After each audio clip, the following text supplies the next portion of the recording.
world record by balancing a running chainsaw on his chin for 4 minutes and 1 second. I'm Tony Kornheiser. Wow, that beats my personal best by 4 minutes and 1 second.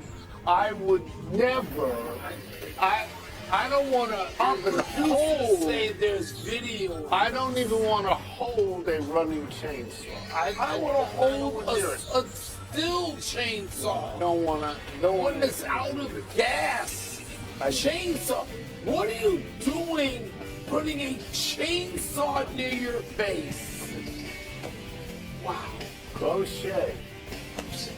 Welcome to PTI, boys and girls. In today's episode, Texas Tech challenges Texas. Novak Djokovic goes out of the French Open, and Tim Legler joins us for 5 minutes. But we begin today with the San Antonio Spurs blowing out the Oklahoma City Thunder last night, 118-91 in Game 6.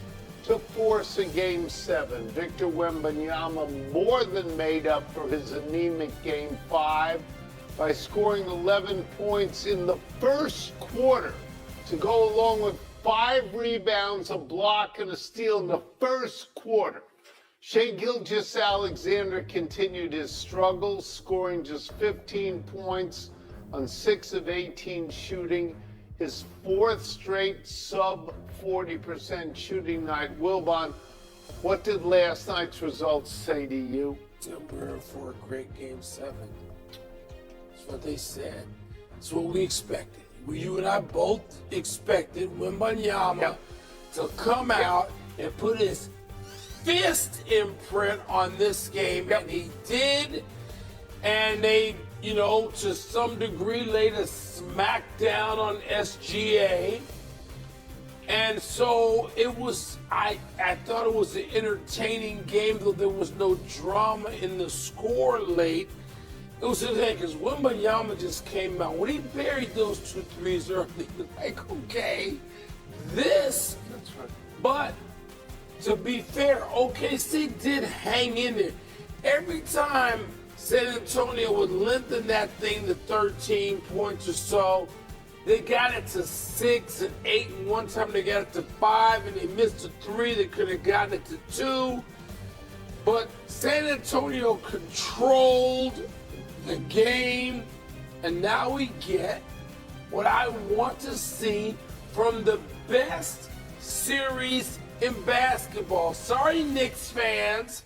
And the next one may be better, but so far, this is the best basketball can offer. Yeah, we're on opposite sides on this. I'm going to go off book here.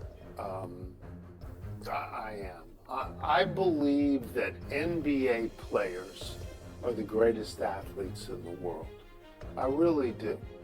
They make shots from impossible angles. They soar like eagles. But the playoffs to this point, they're rugged to watch. They're just not very good. The differential in scores is just so high. I know that you like to sit here and say that you find this series irresistible, but I've been able to resist this series. Let me give you a couple of numbers here.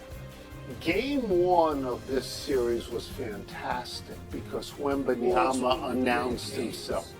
That was a great game. But games 2, 3, 4, and 5, and 6 have not been on that level at all. You never heard me say the games were irresistible. The series is. The winning score is an average of 17 points. And the Knicks is no different. The Knicks are beating people by 40 points. Yeah.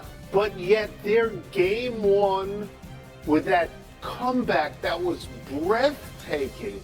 But then games 2, 3, and 4 were, as we like to say in the street, garbage. Now you're headed for a Game 7.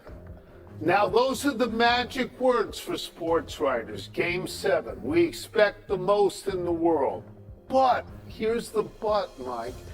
In the other 4 Game 7s, the margin of victory is 18.5 points. Only the closest one was 9. I sit down to watch these games knowing I'm not going to have to watch the fourth quarter, which is good for my sleep. It's good for me. Just you're looking for a reason to turn off.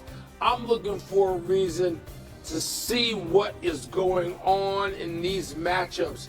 Steve Kerr got this right about the three-point shot. And it's not going to be a referendum because Steve's the only one who's smart enough to say it and mean it, even though he made his living that way. These games the blowouts happen, Tony, because the team gets some momentum and all of a sudden you hit 4 straight threes and boom, you got an enormous lead. The games go like that, but the series can still be compelling. I'm going to say one other thing here. It's about Shai Gilgeous-Alexander, two-time MVP, having troubles now. We walked into this series, both you and I, and we said Victor Wembanyama has something to prove right here in the opportunity. Game 7 may be more about Shai Gilgeous-Alexander than everybody knew. Not maybe. Than everybody knew. Definitely, because you know what?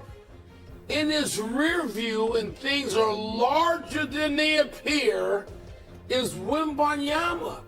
Coming up on him fast. His team is minus when he's on the court and plus when he's off. But what do you expect in Game 7, Ron? You expect him to be plus at the end of the game? I do, and I hope it's a great game. There's been one great game. Just one game, but just one. But I still love the series. You know, you can go watch the Nats if you want. Oh, I will. So I know you will. So let's, because they're compelling. They're irresistible. Let's move to college football, where Texas Tech is telling Texas, put up or shut up. Last week, Longhorns coach Steve Sarkisian mocked the Red Raiders' Big 12 strength of schedule, suggesting the Longhorns' second or third teamers could run through Tech's schedule unbeaten. So yesterday, Red Raiders coach Joey McGuire offered to pay the buyouts for both schools' Week 1 opponents in order to make a head-to-head matchup happen. So, Tony, should Sark back up his big talk and accept the challenge? It's a great story. Yes, I love this story. I do too. Here's what Sarkisian said, this is a direct quote. There's a team in our state in another conference with a schedule that I would argue if I played with our 2s and 3s, we would go undefeated and they'll probably make the playoffs. That's a direct shot at Texas Tech. A Big 12 school. Texas left the Big 12 in order to go into the SEC. Now remember, Sarkisian took a shot at an SEC school recently at Ole Miss, where he said the academic standards were so lax that if you transferred in, you would major in basket weaving. So help me out on this. How many national championships has Steve Sarkisian won at Texas? Oh, that's right. He has won 0. Last year, with Arch Manning, did not make the playoffs. If it ended up in the Citrus Bowl, and you know you can't spell citrus without UT, right? And they were the #1 ranked team in the entire country last year going into it. So the Texas Tech coach said, okay, we want to play you now. We will give you money, guarantee you money if you play us now. This is a dream. They play it in Jerry World because the World Cup will be out by then. Every single person in Texas should be agitating for It this will, game. but Texas has Ohio State on the schedule. So I think it's Ohio State, so it's not going to happen. I don't want to go too crazy on the Sarkisian family, which has history at Northwestern, so I'm not going to do that. But you left some meat on the bone so I can go after everybody in the SEC together at once, because Sarkisian ran his mouth and now he doesn't. You know he doesn't want any part of that. It reminds me of wrestling when the guy would stand in the ring in the old days of wrestling and issue a challenge, and you'd have a match or roller derby. Kirby Smart, he goes and says, you know, we'll just pull out of the league and we can do our own. We'll pull out of the country, the whole nation. Pull the league we'll out. pull the league out and we'll do our own thing. And then Sankey runs his mouth and says, we're the best. And all three of them, since the SEC hasn't won a damn thing in football in at least 3 years, I wasn't a math major, but I can count that high.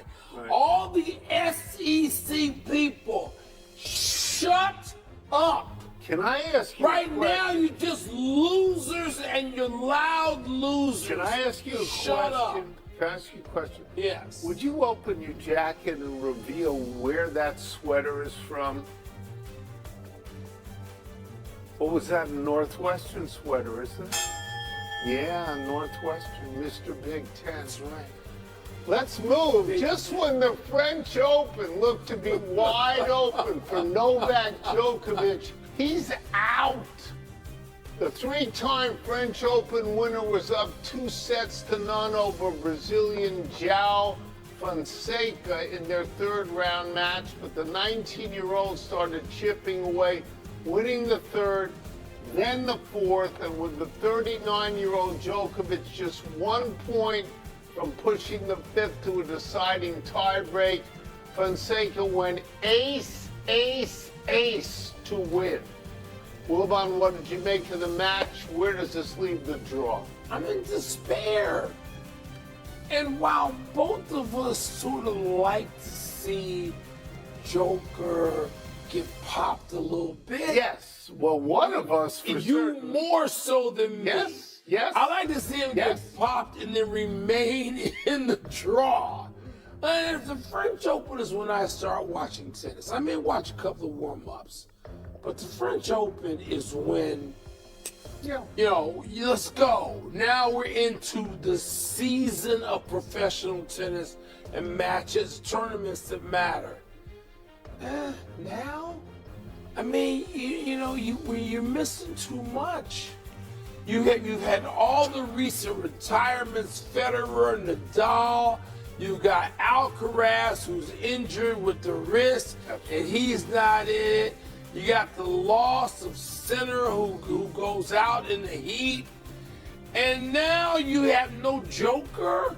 I mean, can we just have Serena Williams forget about this double she's playing and bring her in? Because, I don't know who's left in the tournament.